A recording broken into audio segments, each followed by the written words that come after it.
everyone, and welcome to another episode of Seed Speaks. My name is Alex Martin, and I am the editor of Seed World Magazine, and today I'm happy to be your host. The last time we all got together and met, we were talking about innovations that move the needle. Well, as you saw last week from our commercial, we are starting a new season of Seed Speaks today, which is called The Hard Truths of Soft Skills. We're going to kick it off and slowly be fun and informative to you all. We're going to talk about discussing how to create feedback loops within your company. And today, to help us talk more about how to start creating those feedback loops, I have three fantastic panelists joining us. Micah, aka Spike Craven, President of Integrity Communications, Jonathan Shaver, who is owner of Envision Partners, and Mark Waschek, Vice President of Agronomy for AgOneSource. Thank you, all three of you, for joining me today. To start, I'd like to have some brief introductions. And Micah, I'll let you kick us off for us and briefly introduce yourself. You bet. Well, thank you for the privilege of being here today, Alex. Integrity Communications, we're a professional development firm that focuses really on the areas of communication around structure and delivery of one's message. We're based in Madison County, Iowa, and our clients, for the most part, are made up of agriculture companies that are row crop organizations, as well as members of the livestock community, from associations as well as private industry. We work with everyone from fresh college graduates entering into the workforce all the way up to C-level executives on, just as you mentioned, those soft skills and specifically feedback that we're going to be touching on today. Perfect. Thanks so much, Micah. And Jonathan, same to you. We'd love to hear a little bit more about you and Envision Partners. Very good. Thank you, Alex. Thank you, Seed World, for the invitation today. Interestingly, I began my career studying feedback loops in plant biochemistry. And so I was very intrigued by the title of today's topic. My career has obviously changed over the past few years, and now I work more in studying the barriers, the people barriers that stop companies and organizations from achieving their maximum potential. And so I began Envision Partners to help companies to work through those people barriers and people situations, change management and leadership development. And my focus is primarily in the agriculture sector. Perfect. Thanks so much, Jonathan. And last but not least, Mark, we'd love for you to introduce yourself as well. So tell us a little bit about yourself and AgOneSource. Oh, you might be on mute, Mark. Sorry about that. Classic move there. Yeah, thank you, Alex. Like I was about to say, we are an executive recruiting firm that focuses specifically on agriculture.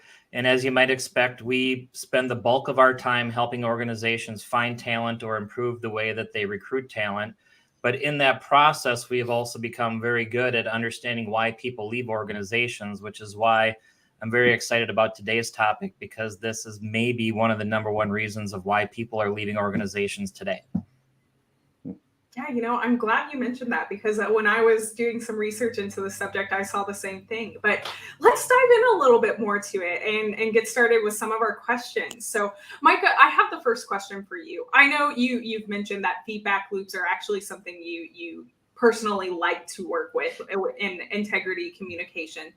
Can you tell me a little bit more about what companies should expect when they're starting the journey to establish a feedback loop?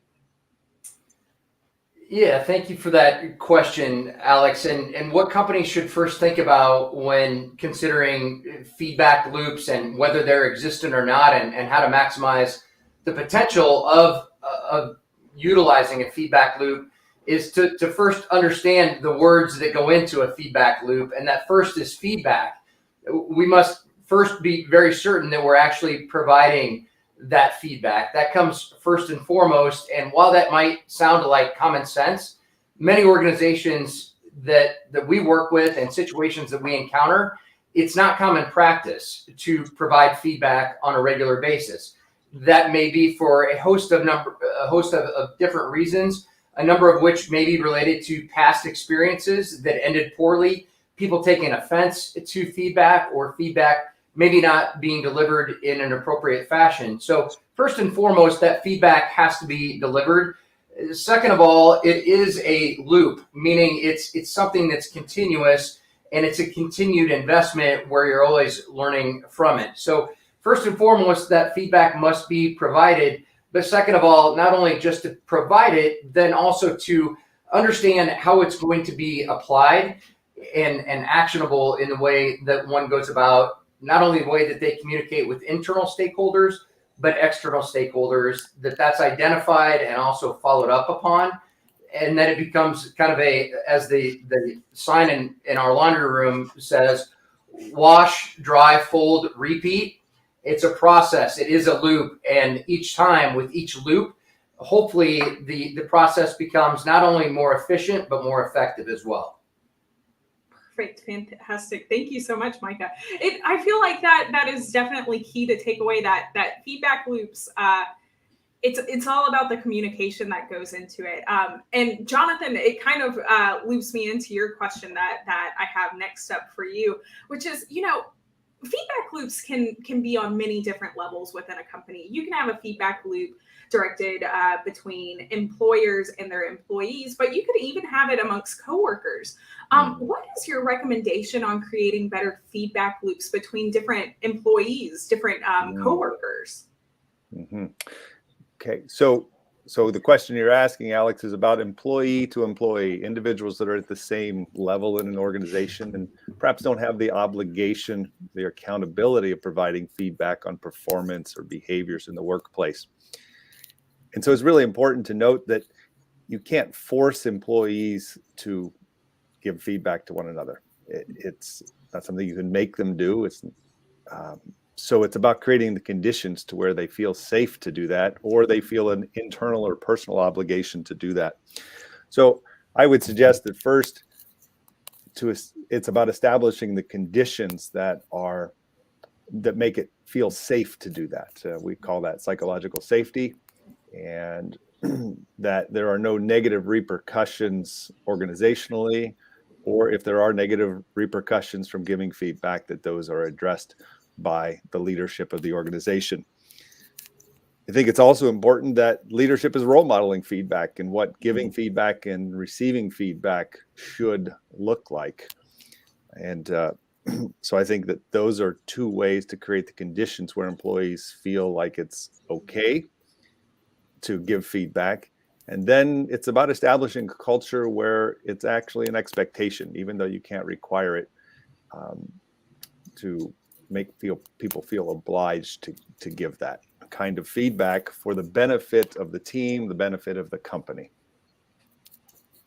Perfect. Thank you so much, Jonathan. Maybe we should have asked this question for Mark first before we talked about employee versus employee feedback, because I think some of this is going to apply to Mark's question as well. But Mark, let's also look at in a different light. What do you recommend for leaders being more open to feedback as well? Of course, you might still have the same problems that Jonathan mentioned. Of course, it's never required to give feedback, but what's your typical recommendation for leaders? I would say the best way to think about this is why it's important versus should I or should I not give feedback. And kind of like I mentioned in my introduction, it's a big part of why people leave organizations today. One thing, even though we like to blame COVID for lots of things, and we like to blame COVID for this great resignation, all these things, the reality is the reasons people leave jobs are still the same. It's just that a lot of people chose to act on it over the past 24 months as opposed to just live with it. And so if you go back 20, 30, even 40 years in business, there's literally been millions of dollars invested in research. The Saratoga Institute, General Electric, even Google and other well-known organizations have done a lot of research in understanding what it is that makes people leave. And the number one reason why people leave is tied to their supervisor, right? Now, there's lots of things built into that, right? But how an employee feels about the work they do, how an employee feels about the leadership of the organization, how the employee feels about the direction of their business, how the employee feels about lots of things are affected in the day-to-day and interactions with their supervisor, as well as the type of feedback they're getting. It is not about compensation. Actually, less than 10% is tied to compensation. And so when you put that into perspective, 8 out of 10 people are leaving their jobs because of something their supervisor could have prevented, which again means that this feedback loop is that critical to retaining your employees, as well as being able to hire future employees for your organization too. Perfect. Thank you so much, Mark. Micah, just to kind of, I think we're doing a really good job about bouncing around and connecting these questions together, because it sounds like, Mark, that a lot of the background of feedback comes from how you personally receive it and how you personally feel it. So Micah, I know sometimes receiving feedback can be a kind of challenging endeavor. And I don't think that matters whether or not you're an employer receiving feedback or an employee receiving feedback. So do you have any tips on how to maybe put some personal feelings aside to better a process or a business environment? Yeah, what's a good way to make sure that someone isn't taking offense to feedback, and it's well received, and it's also well intended in the delivery of it. And we encourage all of our clients to really embrace the concept of feedback being a gift, so long as it's delivered as such and it's received as such. And when we view feedback through that lens, we really begin to look at it differently, in that someone is making an investment of their time, energy, and effort in helping us to be better at what we do, as opposed to maybe comments that some of us may have heard before in prior roles. And that might be something along the lines of, that didn't go so well. Maybe you could do a better job next time. That's not exactly feedback. It's not specific, it's not well balanced, and it's fairly judgmental. To make sure that individuals are delivering feedback in such a way that is specific, it is well balanced, and it's non-judgmental, then it becomes more of a gift, and it becomes an investment in that person's performance, where you're actually leading that person, and you're not just supervising or managing that person. And I think that some of those principles speak very well to what both Mark and Jonathan have already added in terms of management plays such a critical role in setting the precedent for the way that feedback is both delivered and received. Perfect. Thank you so much, Micah. I actually had this next question directed a little bit towards Jonathan, but I think I'd actually like to hear all of your opinions on it. Now that we've heard how to kind of better process those feelings a little bit, I think maybe the opposite needs to be asked as well.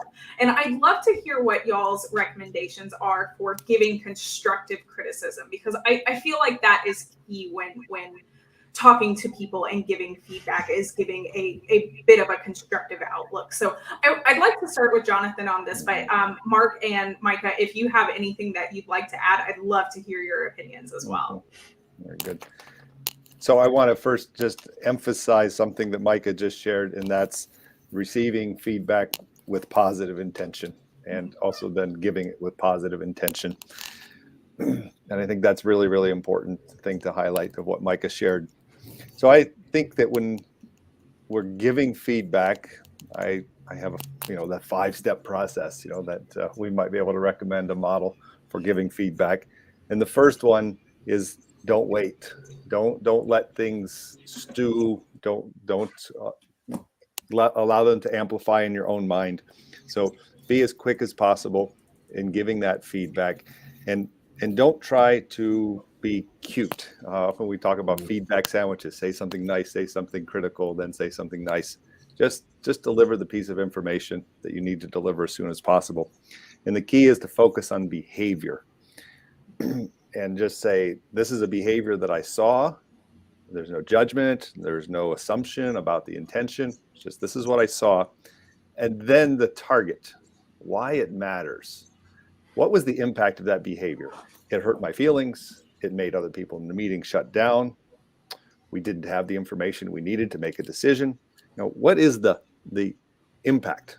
And that's really the key. So don't wait. The behavior, what was the impact?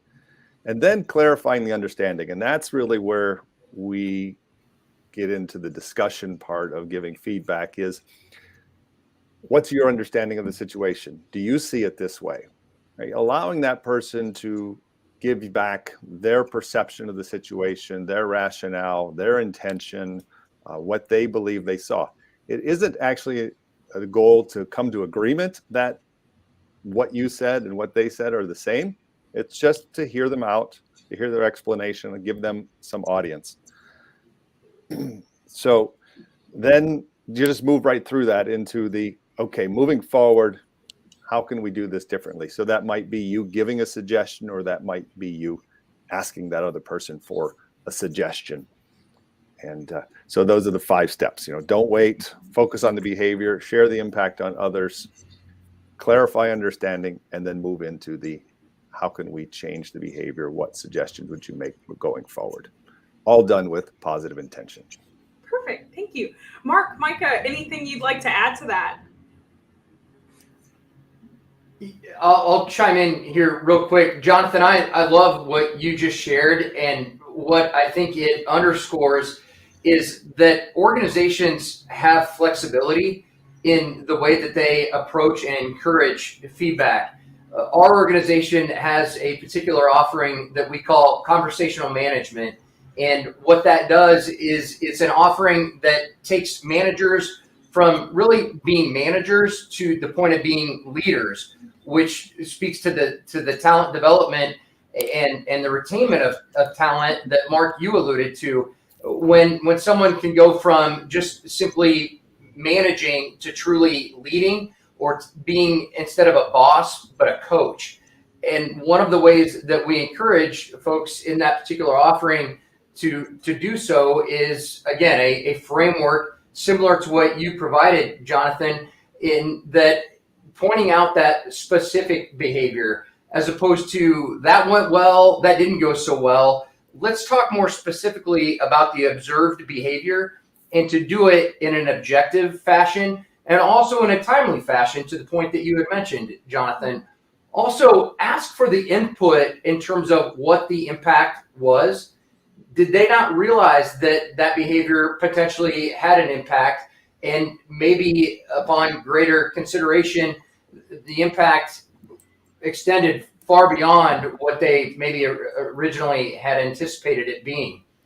Also, offer some corrective suggestions, not telling them, but offering them up, and have that particular employee or that peer evaluate what might be best for them going forward to improve upon that particular specific action or behavior.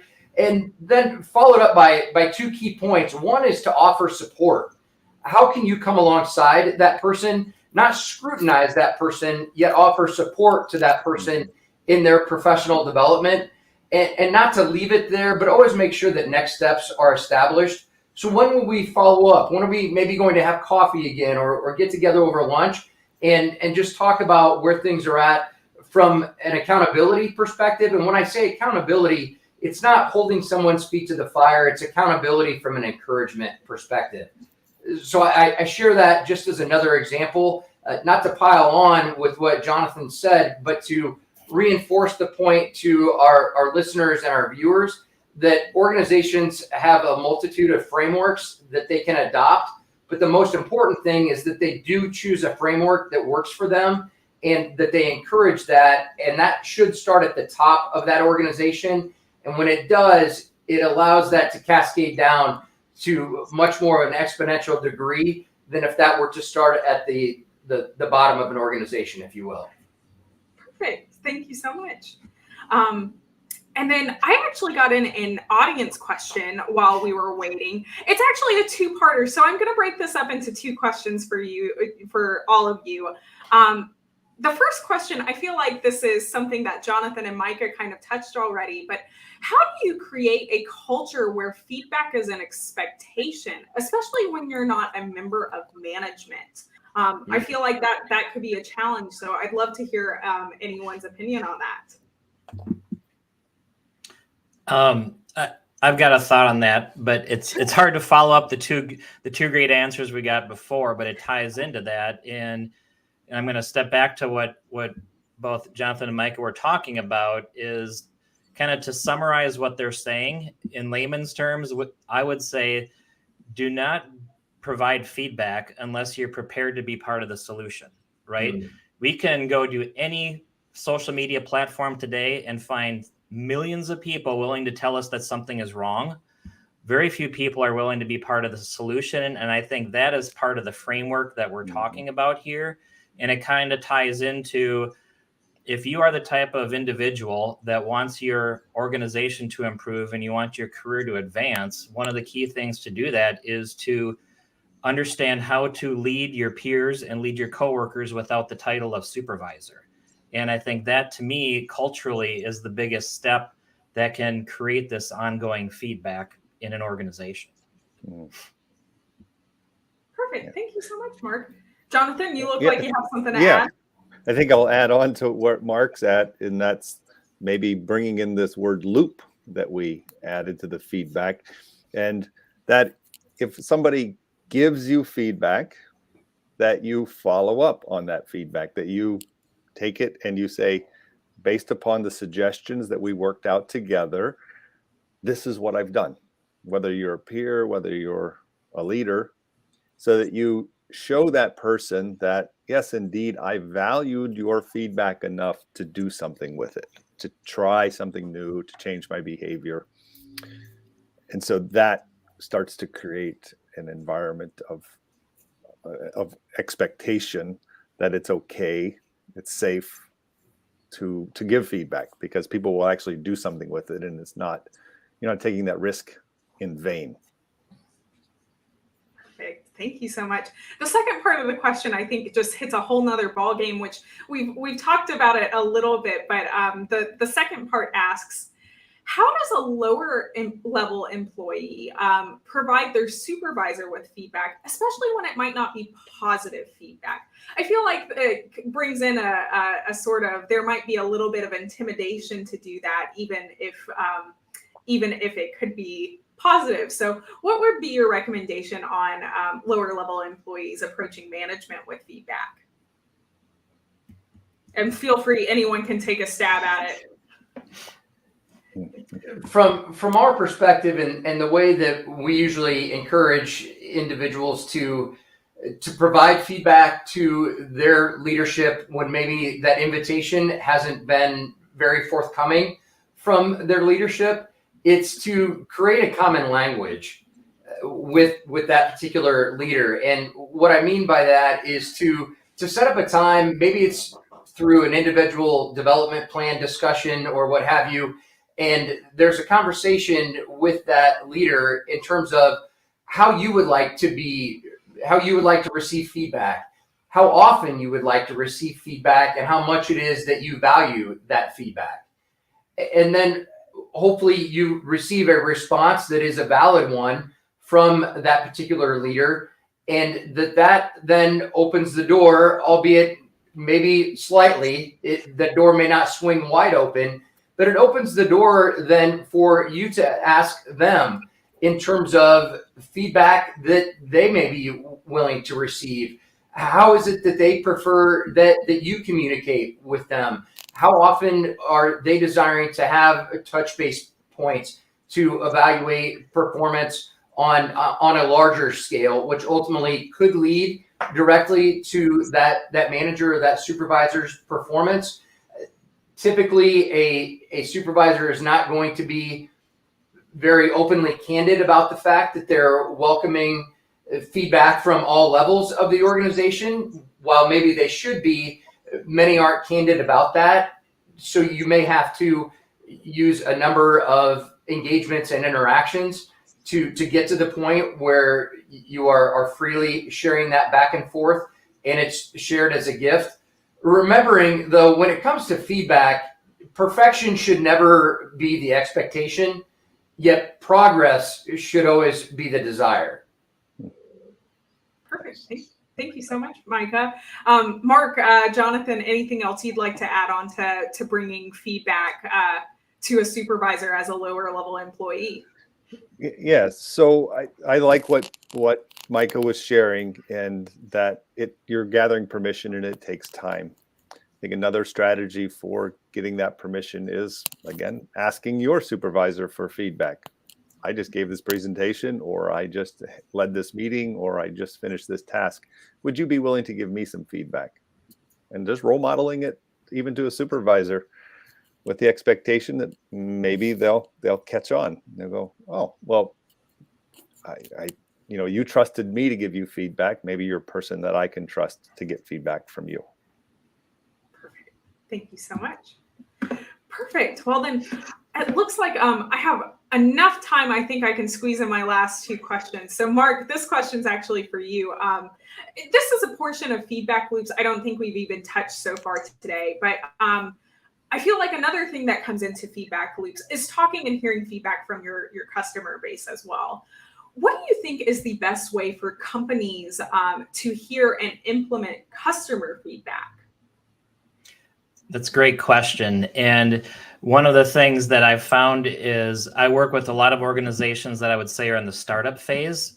And it seems like organizations, generally speaking, that are in a startup phase are very, very open to feedback. And as they become more established and have their strategies in place, whether or not they're more or less open to feedback, you get the impression that they're less open to feedback. And I think that's a critical error, just like we're talking about today. And I even wrote it down. Micah said it earlier. Feedback is a gift, right? And you need to use that and recognize that. And in particular, if you're getting feedback from customers, recognize that it is a gift. They may be pointing out something that is wrong, or more importantly, they may be pointing something out that their perception is wrong. But if you have one customer that feels that way, how many of your other customers feel that way? And so that's why it's very important. And I would say I'm not the expert in talking about the actual process for feedback from a sales perspective. Jonathan and Mike are much better at that. But what I can tell you is that, again, it goes back to culture and the type of people. If your culture of your organization is creating these feedback loops that we're talking about today, by and large, your team that is interacting with customers are going to recognize the value of that and start using that more appropriately in their day-to-day business. Perfect. Thank you all so much. Final question for you all. It's a question I'd like to ask all of you. We've heard a lot of, I think, great advice today about improving feedback, improving communication overall. But I'd like to go down the line. We'll start with Micah, end with Mark, and just ask you, what would be your 30-second piece of advice to give companies for improving their communication and feedback skills? Micah, I'll let you start, and we can go down the line and get some great answers. What would be my best advice in 30 seconds or less to enhance the feedback and communication loop within an organization and even with customers? And that would be one simple word, and that is advocacy. When someone is not just my employer, but they're an advocate to help me advance.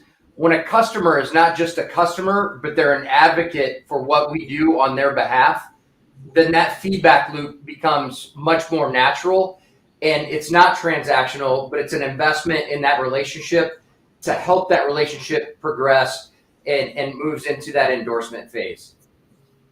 Perfect. Thank you so much, Micah. Jonathan, same question to you. Your 30-second piece of advice you give to companies looking to better improve feedback and communication.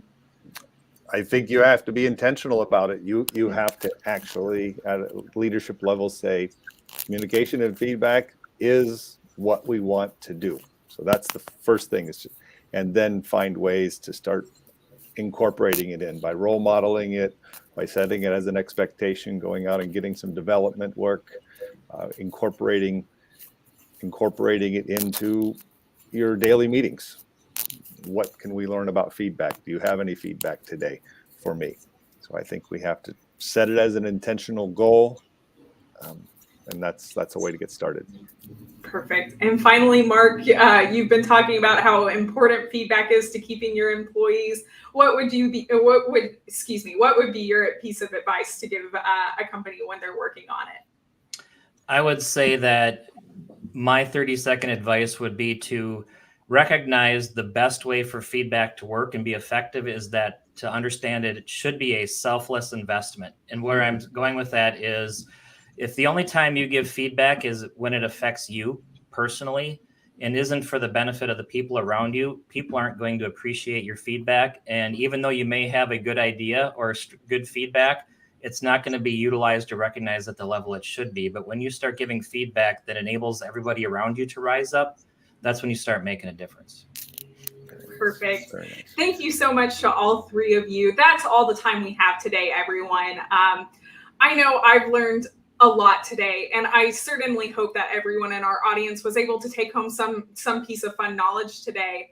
But if you liked this topic, make sure you turn in next week. One of my coworkers, Mark Sinkowitz, is going to be hosting, and he will be talking about what makes or breaks a startup. It should be a really interesting discussion, especially just with everything going on in the world. So take care. We'll see you then, and we hope you have a fantastic week.